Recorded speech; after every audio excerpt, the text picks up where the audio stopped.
کتاب مقدس میں سے سلاطین کی پہلی کتاب کے 16ویں باب کی تلاوت۔ اور حنانی کے بیٹے یاہو پر خداوند کا یہ کلام بائشا کے خلاف نازل ہوا کہ اس لیے کہ میں نے تجھے خاک پر سے اٹھایا اور اپنی قوم اسرائیل کا پیشوا بنایا، اور تو یربام کی راہ پر چلا، اور تو نے میری قوم اسرائیل سے گناہ کرا کے ان کے گناہوں سے مجھے غصہ دلایا۔ تو دیکھ، میں بائشا اور اس کے گھرانے کی پوری صفائی کر دوں گا، اور تیرے گھرانے کو نبات کے بیٹے یربام کے گھرانے کی مانند بنا دوں گا۔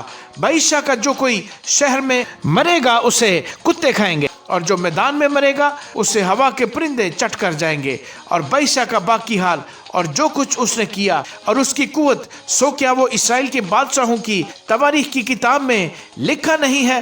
اور بائشا اپنے باپ دادا کے ساتھ سو گیا اور ترزا میں دفن ہوا، اور اس کا بیٹا ایلا اس کی جگہ بادشاہ ہوا۔ اور حنانی کے بیٹے یاہو کی معرفت خداوند کا کلام بائشا اور اس کے گھرانے کے خلاف اس ساری بدی کے سبب سے بھی نازل ہوا جو اس نے خداوند کی نظر میں کی، اور اپنے ہاتھوں کے کام سے اسے غصہ دلایا، اور یربام کے گھرانے کی مانند بنا، اور اس سبب سے بھی کہ اس نے اسے قتل کیا۔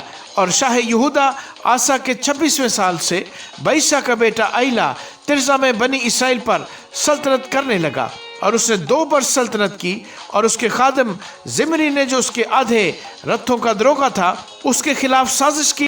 اس وقت وہ ترزا میں تھا، اور ارزا کے گھر میں جو ترزا میں اس کے گھر کا دیوان تھا شراب پی پی کر متوالا ہوتا جاتا تھا۔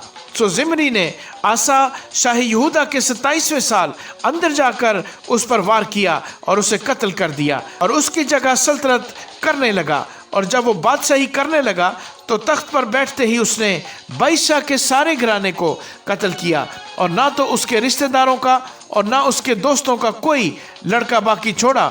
یوں زمری نے خداوند کے اس سخن کے مطابق جو اس نے بائشا کے خلاف یاہو نبی کی معرفت فرمایا تھا، بائشا کے سارے گھرانے کو نابود کیا۔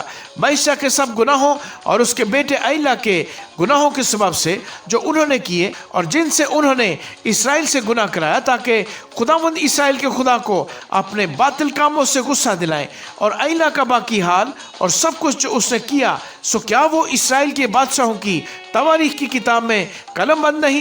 اور شاہ یہودا آسا کے 27ویں برس میں زمری نے ترزا میں 7 دن بادشاہی کی۔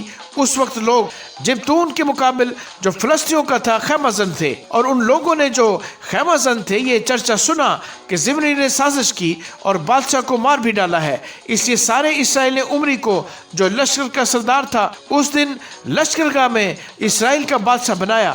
تب عمری اور اس کے ساتھ سارا اسرائیل جبتون سے روانہ ہوا، اور انہوں نے ترزا کا محاصرہ کر لیا۔ اور ایسا ہوا کہ جب زمری نے دیکھا کہ شہر سر ہو گیا تو شاہی محل کے محکم حصے میں جا کر شاہی محل میں آگ لگا دی اور جل مرا، اپنے ان گناہوں کے سبب سے جو اس نے کیے کہ خداوند کی نظر میں بدی کی، اور یربام کی راہ اور اس کے گناہ کی روش اختیار کی جو اس نے کیا تاکہ اسرائیل سے گناہ کرائے۔ اور زمری کا باقی حال اور جو بغاوت اس نے کی، سو کیا وہ اسرائیل کے بادشاہوں کی تواریخ کی کتاب میں قلم بند نہیں؟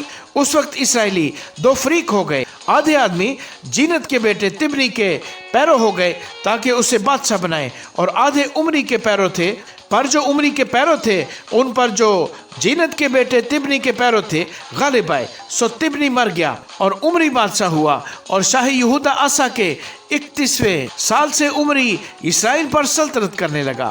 اس نے 12 برس سلطنت کی۔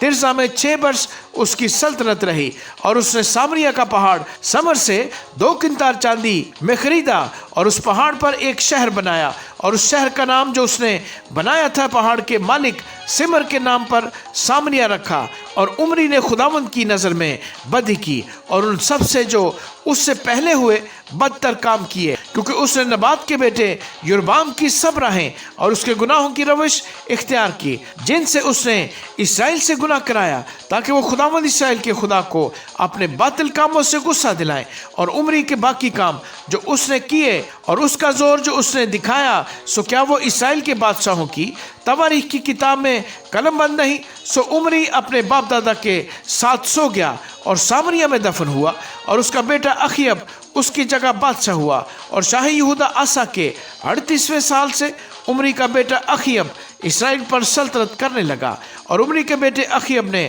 سامریا میں اسرائیل پر 22 برس سلطنت کی، اور عمری کے بیٹے اخیب نے جتنے اس سے پہلے ہوئے تھے ان سبوں سے زیادہ خداوند کی نظر میں بدی کی، اور گویا نبات کے بیٹے یربام کے گناہوں کی روش اختیار کرنا اس کے لیے ایک ہلکی سی بات تھی۔ سو اس نے سیدانیوں کے بادشاہ اتبال کی بیٹی ایزبل سے بیاہ کیا اور جا کر بال کی پرستش کرنے اور اس سے سجدہ کرنے لگا، اور بال کے مندر میں جسے اس نے سامریا میں بنایا تھا بال کے لیے ایک مذبح تیار کیا، اور اخیب نے یہ سیرت بنائی، اور اخیب نے اسرائیل کے سب بادشاہوں سے زیادہ جو اس سے پہلے ہوئے تھے خداوند اسرائیل کے خدا کو غصہ دلانے کے کام کیے۔ اس کے ایام میں بیت ایلی ہئی ایل نے یرہو کو تعمیر کیا۔ جب اس نے اس کی بنیاد ڈالی تو اس کا پہلوٹا بیٹا ابرام مرا، اور جب اس کے پھاٹک لگائے تو اس کا سب سے چھوٹا بیٹا حسجو مر گیا۔ یہ خداوند کے کلام کے مطابق ہوا جو اس نے نون کے بیٹے یشو کی معرفت فرمایا تھا۔ آمین۔